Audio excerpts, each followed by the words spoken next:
Today I would like to talk a little bit about saws. Not the kind that you eat with your steak, but the sharp kind. Namely, or to be more precise, bushcraft saws. Now this one is a pruning saw actually, and I have 4 saws here, and I would like to first of all say that I think a good saw is more useful to a bushcrafter than an axe. I know it's blasphemy to say such a thing, but it's safer, it's faster, and maybe not as much fun, but a good saw can save you a lot of trouble out in the woods.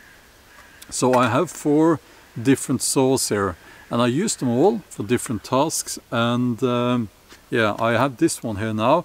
This is a Fiskars, well, it's a pull saw. Means that it only cuts on your pull, which is a safer option. It's quite lightweight. It's a good option. And if we move up a little bit in price, we have the silky saws. They are, well, some of them, at least the bushcraft kind, they are foldable.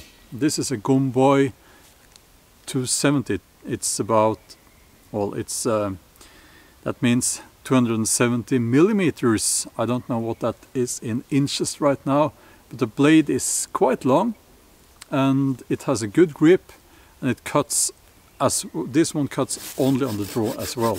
It's a very good saw. I ordered this here to Norway. I couldn't find it here, but I ordered this saw because of the quality.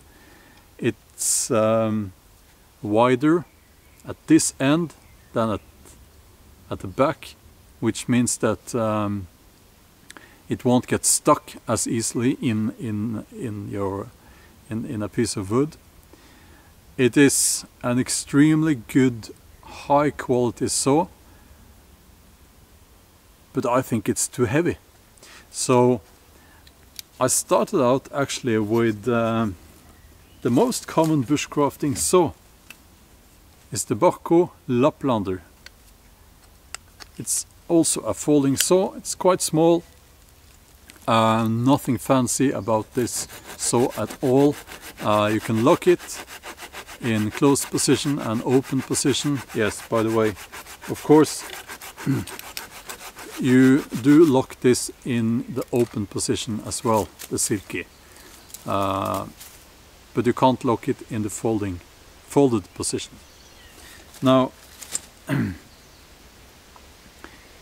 this is the saw I take with me into the woods, and the reason is that it's small, it's very light, it's lightweight, and I've never had any trouble with this saw. It's not the most effective, it's not a pull saw, so it would be safer if it was a pull saw. I have bent the blade on one of these, well, at least twice, but I have managed to straighten it again out in the woods. The silky will not bend, but it could break, and then you have a problem. So yeah, this is my preferred saw, the Bahco Laplander. I thought I would put this away and only use the silky, but I prefer the Laplander. Now, if you have a couple of hours and want a project, you can make a saw of this old school kind, you know. I made this one myself. Maybe some of you can see that. But it's a nice project, and it's a proper bushcrafting woodland old school saw.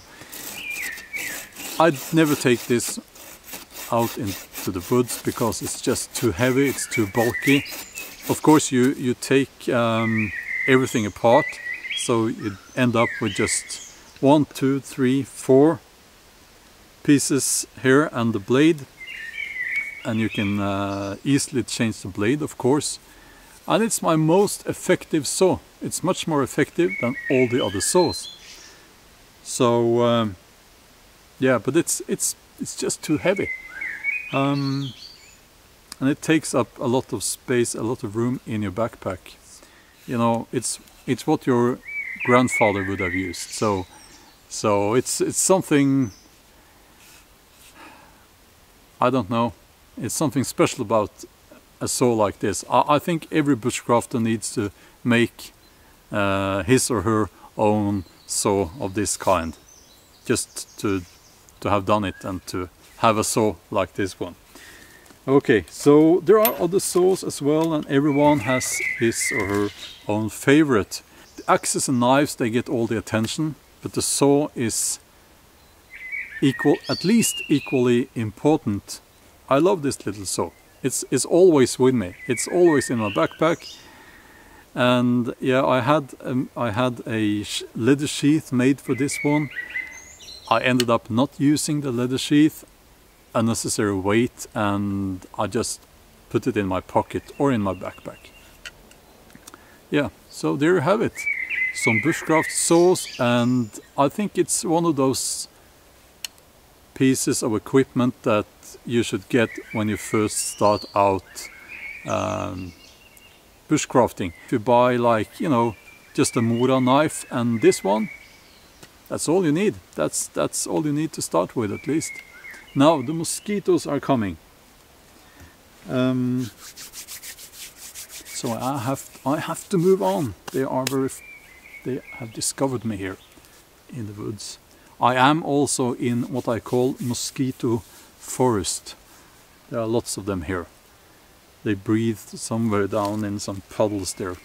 If you enjoyed this video, then please consider subscribing and hit that bell so that you are notified when I upload new videos as well.